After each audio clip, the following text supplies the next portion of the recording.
System requirements. They're the, you need this much CPU, this much GPU to run blah software on your PC. Usually printed on the bottom of a software box if you're buying boxed software, or it's on the software's website. It lets you know if you can run that particular piece of software on your PC, either running it well or running it at all. We know in recent years that PC games have tended to overblow their system requirements, making a game look like it's more advanced than it actually is, or that its hardware requirements are higher than they really should be, especially if it's a port from a console that's quite a bit less powerful than most PCs, or that's less powerful than the minimum system requirements on the game.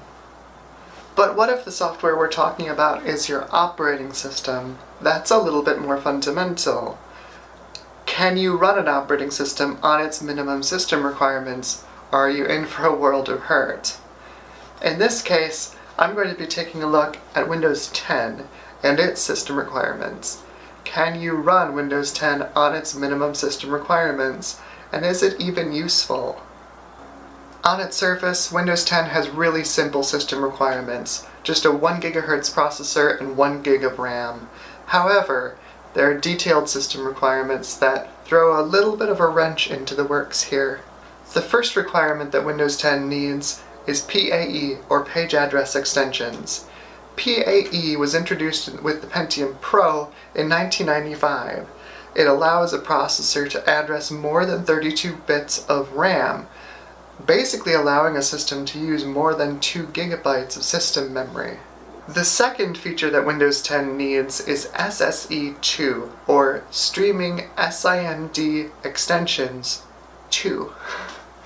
SSE was first introduced on the Pentium 3, but SSE2 didn't make its debut until the Pentium 4. SSE offers math acceleration and some extra features related to memory management. The final feature that Windows 10 requires is called the NX bit, and it's a cornerstone of Windows 10's security features. NX stands for no execute, and on Intel processors goes by the moniker XD bit, or execute disable. Basically, it allows a CPU and a compatible operating system to mark pages of memory, that's little 4 KB chunks of memory, as unexecutable, meaning they should only contain data. And if a program tries to execute code from a data-only area, an area that's protected by the NX bit, an exception is thrown, and depending on the OS, you'll either have a kernel-level exception or a user exception. Either way, the code is not allowed to operate. So, with all of that in mind, what CPU has all three of these features and is still only 1 GHz in speed? AMD's Athlons come close, but the slowest one that has all three features is 1.6 GHz. Also, Intel's Atom low-power processor also has all three of these features in its second core revision, but again, the lowest speed of that chip was 1.67 GHz. The Pentium 4 is ruled out immediately because the earliest versions didn't have the features we needed, and the later revisions started at 2.8 GHz. You might be thinking that we're out of luck, that these system requirements are arbitrary. There's no processor that goes down to 1 GHz that has all of these features, but you'd be incorrect. There is one CPU that does this, and is fully supported on Windows 10. Before we talk about this CPU, we have to take a little trip back in time to 1995 and look at a company called Centaur. Centaur began producing CPUs in 1997, going after the, at that time, unserved low end of the market, targeting users who were clinging on to their Pentium 90s and Pentium 100s. Centaur saw moderate success with their WinChip CPUs. However, in 1999, VIA Technologies bought the firm and re-released their CPUs as the C3, C7, and VIA Nano CPUs. Housed in this system is a VIA C7 at 1.2 GHz. They make 1 GHz variations, but they are rather expensive to get your hands on. In this case, this system does exactly what we need. The C7 CPU supports SSE2, PAE, and the NX bit, and the motherboard with its single slot of RAM supports a maximum of 1 GB, exactly at the minimum requirements for Windows 10. So without further ado, let's jump in and see what this system can do. Let's do chipset for now, integrated peripherals. Onboard IDE is on. Lock mode, whatever, on chip SATA enabled. RAID mode is fine. Boot priority. And let's do first boot device, CD-ROM.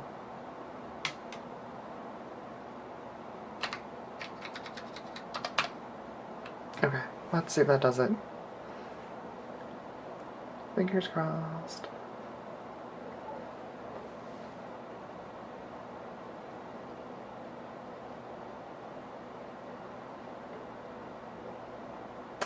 That's not cool. Why are you not booting? You are annoying. Okay. I'll set the SATA mode to IDE instead and see if that does it. That is entirely possible. Let's see if I got this. I did. Okay, so SATA mode, let's go to IDE and see if that does it.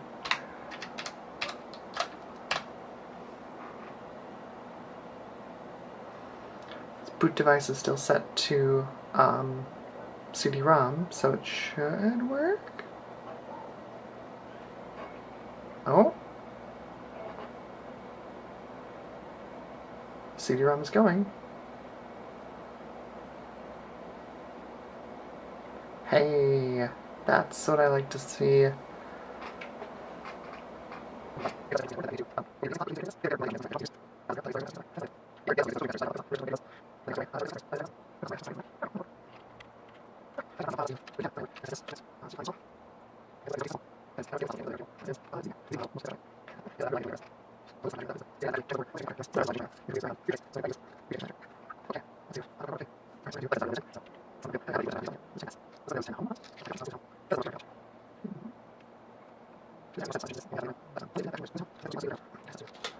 I do custom? I can.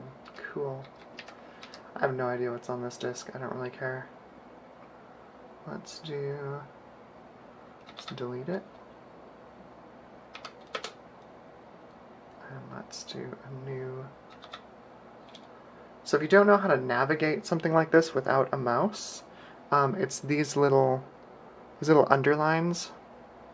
So like we've got a D here for delete and F for format. These are grayed out, you can't select them, but if you want to basically make it like you're clicking on them, you hold down the Alt key and then press the underlined letter. So like in this case, I did Alt E to do new. Now it wants me to put in a size. This is the whole size of the disk, so I'm going to do Alt P to hit apply. That's just like I'd clicked that button. So then, also if you haven't done, like dialog boxes, you can use Tab to move between elements in the dialog box. And then when you want to click them, you use the space bar. So I'm going to select OK and hit space. That's just like I clicked it.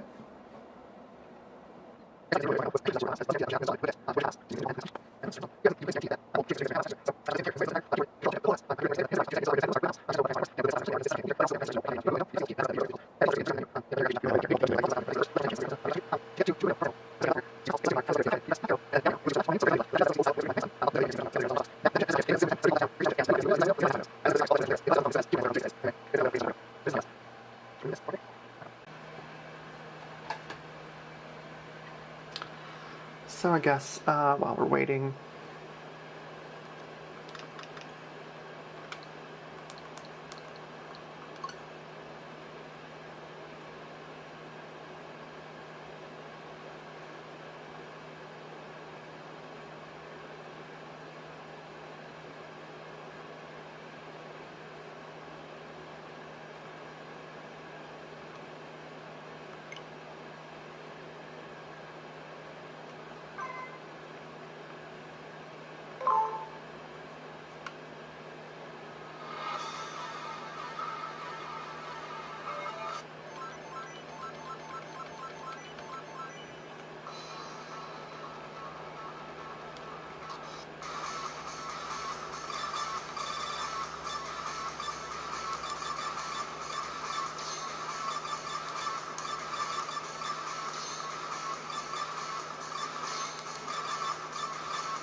So bad with Mai. I'm such a bad Mai player.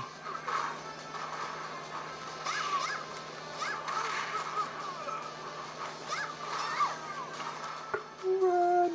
This is bad.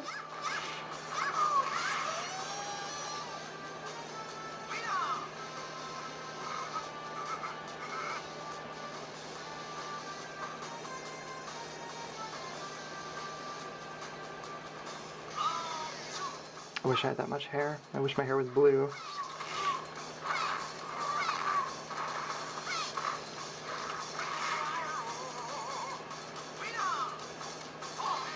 So if you haven't figured it out yet, King of Fighters 2000, like all the other King of Fighters series, is a tag team game.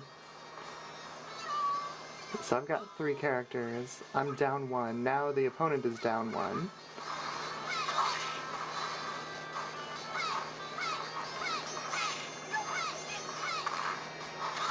This guy's really small. I don't recommend playing fighting games with a Joy-Con. It's a bad idea. But you know what? This is better than watching Windows install, so...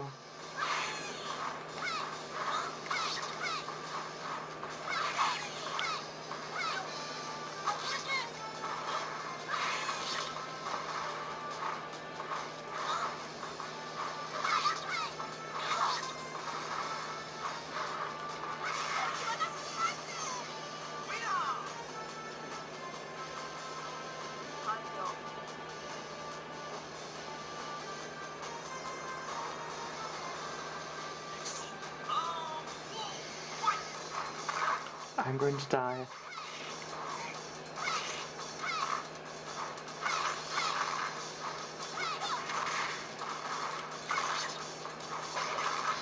Maybe I'm not.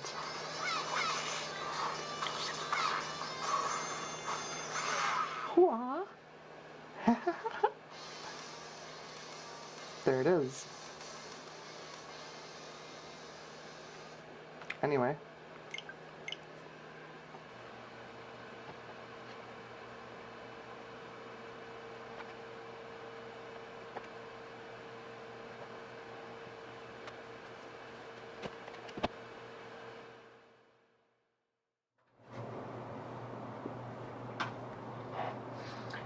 So we are up and running, and we have network access. So what can this thing do? Well, let's find out. I'll throw on my headset here so you can actually hear me. You don't have to hear the creak of my chair all the time.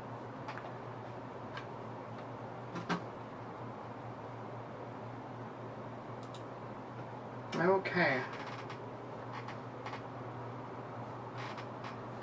So that should be...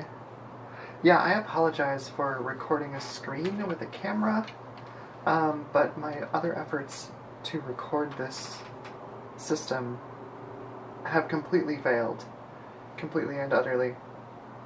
It is not fast enough to do a remote connection through Type BNC, and it does not have... That's exactly how slow it is here in a second.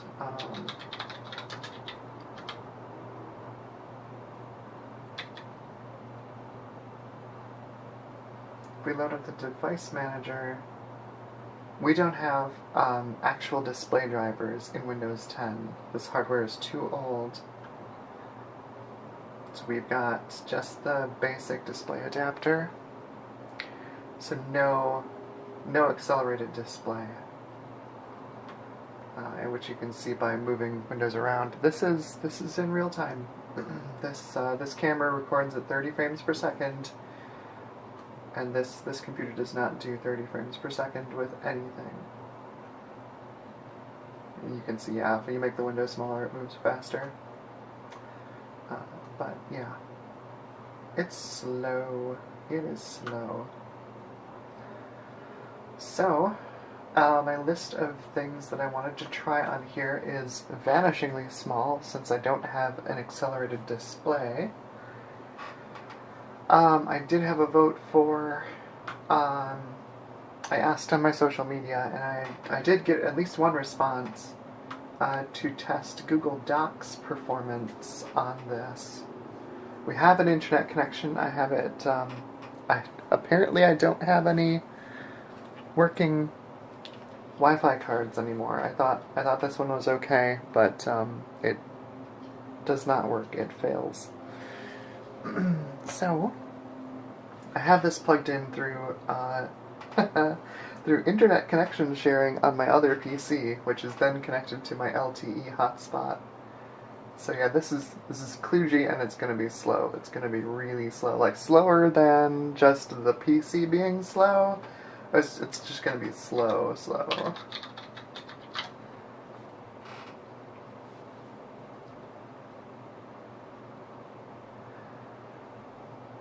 So I've got Task Manager in the corner there, giving us some statistics. I don't think I've ever seen Windows 10 run with less than 1 gigabyte of RAM and not use 100% of it.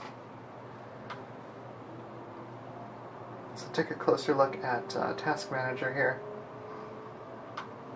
This is, of course, you can get to this just by right-clicking the taskbar, going to Task Manager. By default, it comes up with this small version. If you press this button here, this little disclosure triangle, you'll get the expanded view, and then if you go to the Performance tab, you can see all of the things. We can't change it to logical processors because we have one core. It's this one core. So like I said, maybe I didn't, I don't know if I lost that footage. This is 1.2 gigahertz, this is not 1 gigahertz at the very rock bottom of Windows 10's performance envelope. That's probably fine, this is extremely slow. I am surprised though that we have utilization low enough that we are not hitting its top speed all the time. Windows is actually sleeping the processor and returning some power savings somehow. Memory usage is really interesting. 790 megs used? That's fascinating. And only 18 megs of it, only 19 megabytes of it is compressed. I figured most of it would be compressed. It even has some room for some cache. I mean, 160 megs of cache when you have less than a gig of RAM, period. It's pretty impressive. And this is with Edge open too. So let's load some pages and see how bad things are. I'm going to close down TightVNC Viewer, or TightVNC Server, because that's just not going to happen. You see, that reduces our CPU load by a fair amount.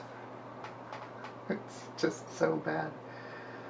So we are running at 1280 by 720. No display scaling. No display acceleration of any kind. As you can tell, resizing this window, there's absolutely no display acceleration. So, for example, 3JS is out. I was going to try some WebGL, some like low-end web games on this. That's not going to happen. I don't know if I'm even going to be able to test YouTube on it. I may as well give it a shot and see how bad it is. But let's just do a quick Google search just to start things off.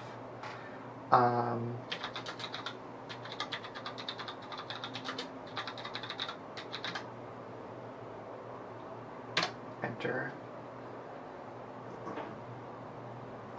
That's not the worst in the world. Oh Lord.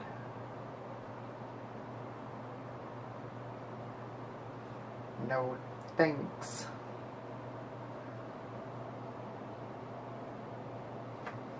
So loading Wikipedia, Pokey.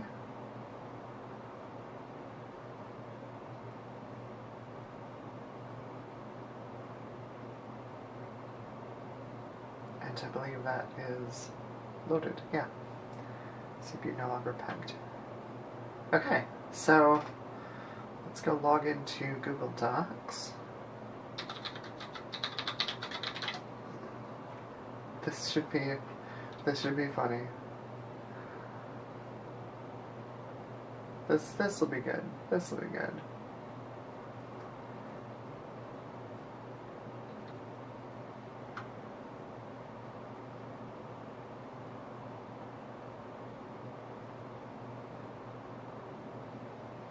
I'm waiting for a text insert. There we go. I'll just log in as me, because I'm gonna nuke this machine as soon as we're done here.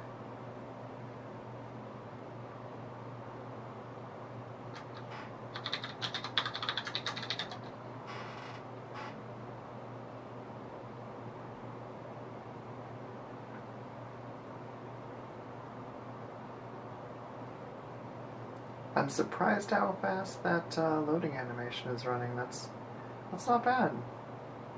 I just might give YouTube a try. See just how bad this is.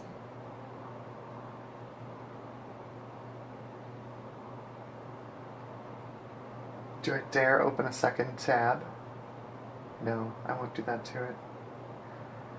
Oh, wait and let it load in document. I don't want Chrome. Go away. My gosh. So pushy. Hey, we make a browser, you should use it. I don't want to. We make a browser, you should use it. I don't want to. Hey, we make a browser, you should use it. I don't want to.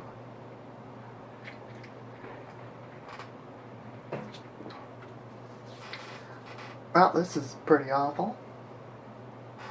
To be fair, Google Docs is an enormous web app. Just massive. I don't think 800 megs of RAM is going to be enough to do this. We are creeping up towards 900 used, though. Oh, and we have stopped rendering. Our CPU is below 100%. Let's do, this is my standard Google Docs performance test. I'm going to make a new report. You can see I've done this down here already. I'm going to do basically this.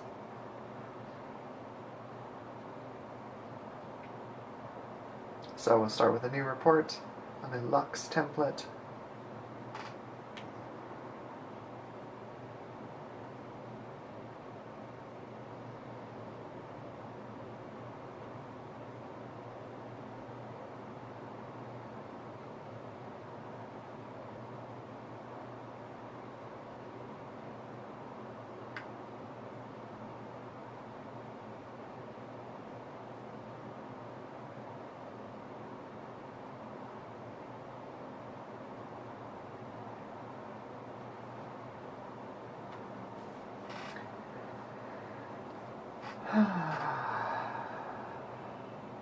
It builds patience. That's what it really does, is it builds patience. We're ready to go once the toolbar is no longer gray and becomes black.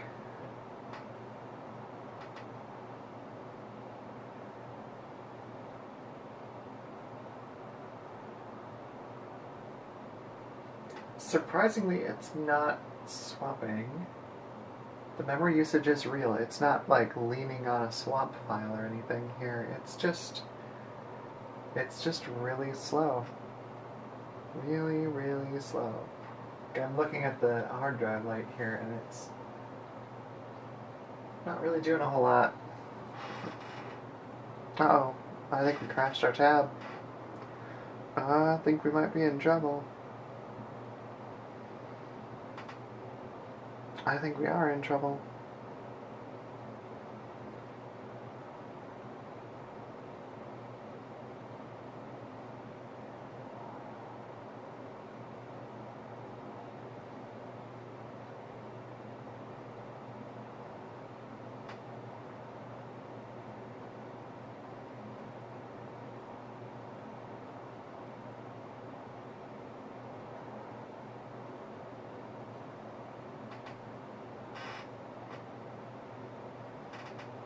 Oh wait, our little loading pinwheel has stopped.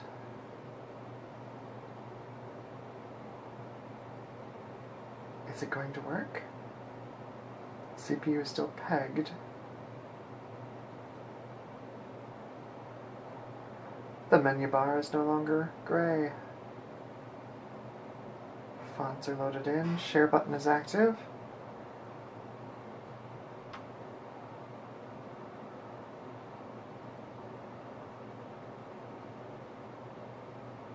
comments button is up.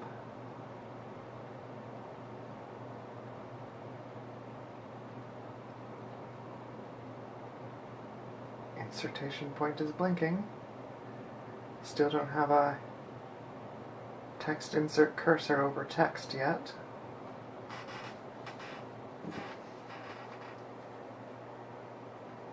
It's the slowest race in the world. And there are slow races, and then there is loading windows on a VIA slow race.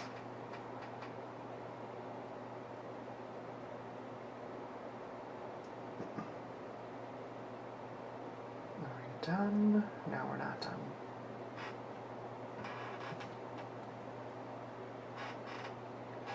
So yeah, full disclosure, I've owned a VIA C7 before. Holy cow, I think we're done. Yes, I have a text insert point. I clicked, and click, and click. Okay, so we're going to call this done. If I typed that correctly. No, I didn't. Didn't know. Done loading.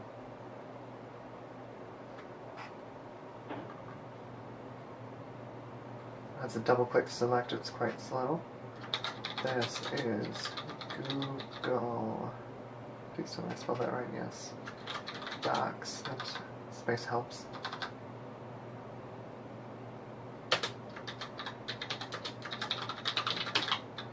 Performance. Like I said, I have owned a VIA C7 before.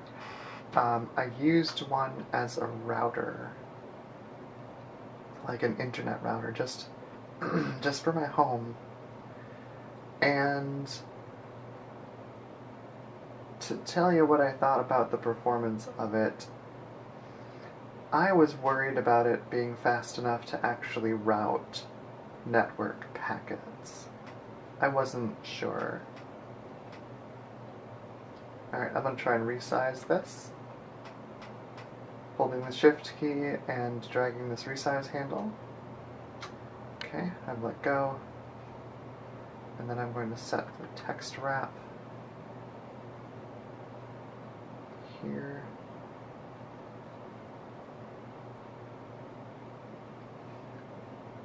I mean, it's functional. The tab hasn't crashed yet, somehow. Okay, I'm going to take this big paragraph here, and right here, I'm going to insert a chart, a pie chart.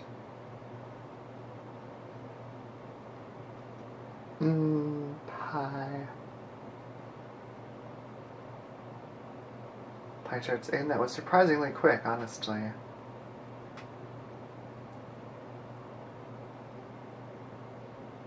I'm going to do the same thing. I'm going to resize this, holding down the shift key. Resizing to about half, a little over half.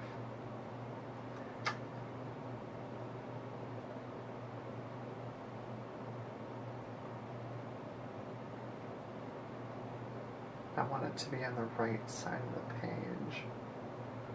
I think the only way I'm going to get that is if let's do wrap text. I think I'm going to have to drag it to the right side of the page, yeah. Dragging.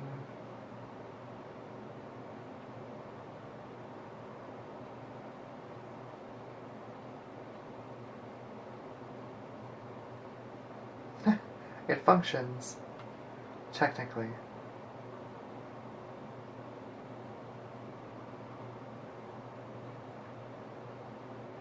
Okay, so that's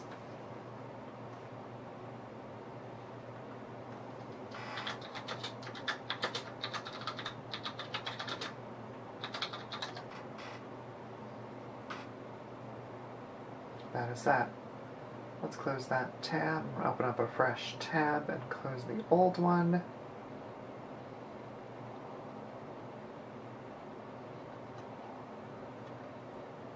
How much memory do we free up with that?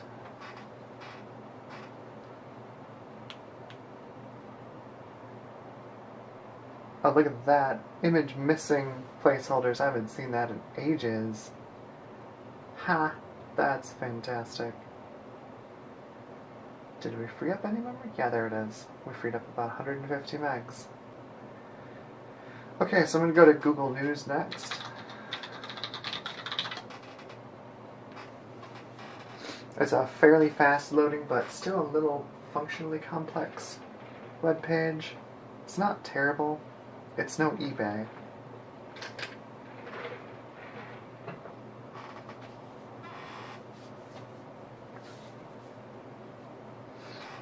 That's not the worst thing in the world. It's pretty darn slow, though, I gotta say. I have to wonder how much faster it is with 2 gigs of RAM, which is the maximum that this would support. Because this motherboard only has 1 slot. Oh, and we get asked for Chrome again. No thanks. Because it only has 1 slot, though, it'll only support 1 gig. There's an HP mini laptop, a little netbook that was sold way, way, way back. I think it was originally sold with XP. It is the HP Mini Note 2133.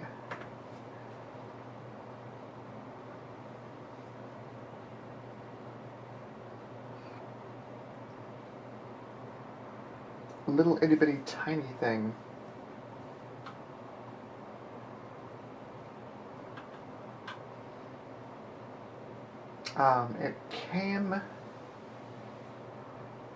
It used one of these C7s, and I think it maxed out at 2 gigs of RAM. So there are a few people who've been pulling these poor little things along to Windows 10. From what I hear, it's not awful. I think they were 1.5 gigahertz too, so they were a little bit faster than what we've got here. Let's see. I had a bunch of things I wanted to test, but I'm not going to get to test them because I don't have accelerated graphics. So we kill off Edge. Look at that. We're 55% of our RAM free. It's a version of Windows past Windows XP that only uses 500 megs of RAM. That's incredible to me. Alright, so I'm gonna try... Are we doing a record time? We've got a little time left. I'll try YouTube. Why not? This is gonna load up the homepage, isn't it? I think it is.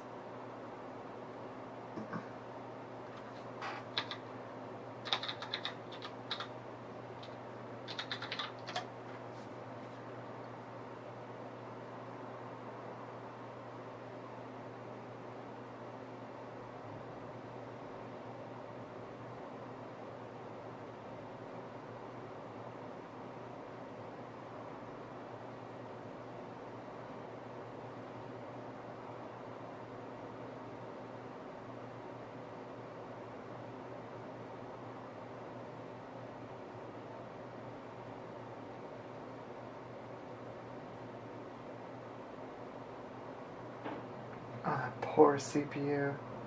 Just pegged 100%.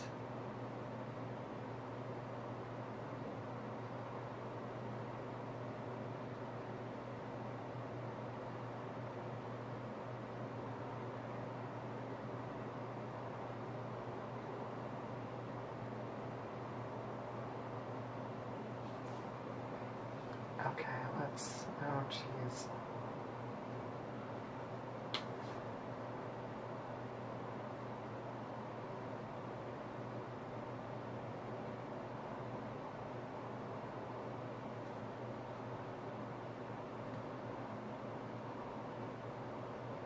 I'm gonna hop over to my channel really quickly and see if we can run a video. Any kind of video.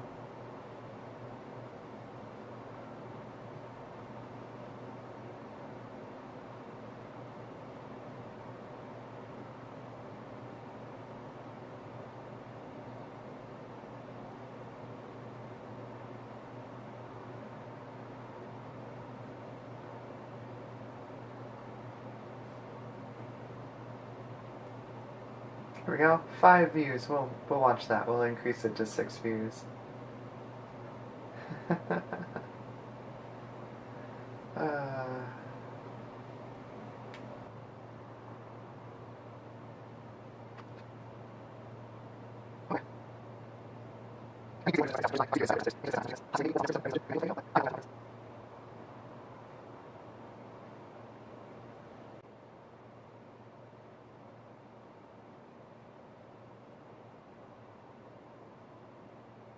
Oh my gosh.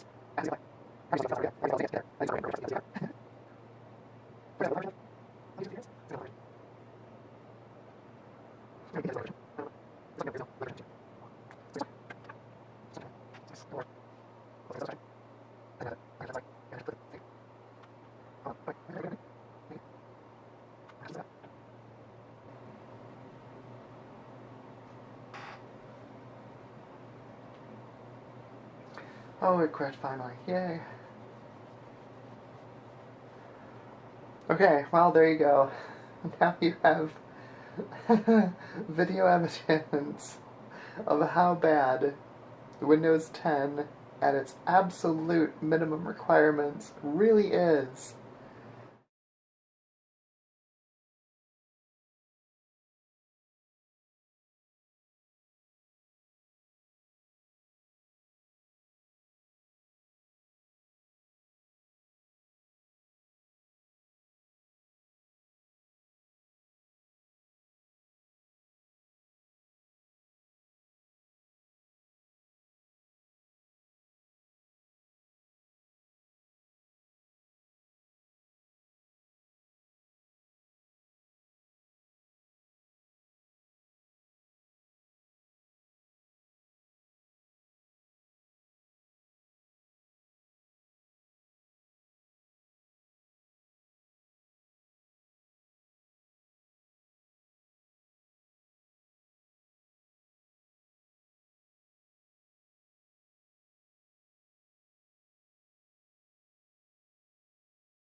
Well, thank you so much for sticking around on this extremely long and extremely dry look at minimum spec Windows 10. If you liked the video, please give a like. If you didn't like it, leave a dislike, or even better yet, a comment telling me what I can improve on my videos. As for this PC, well, it was inexpensive, and that's probably the only thing going for it. However, I have plans to turn it into a retro gaming PC in a series of videos I will be uploading soon, so look out for those. As always, thank you for watching, stay awesome, and stay in the love.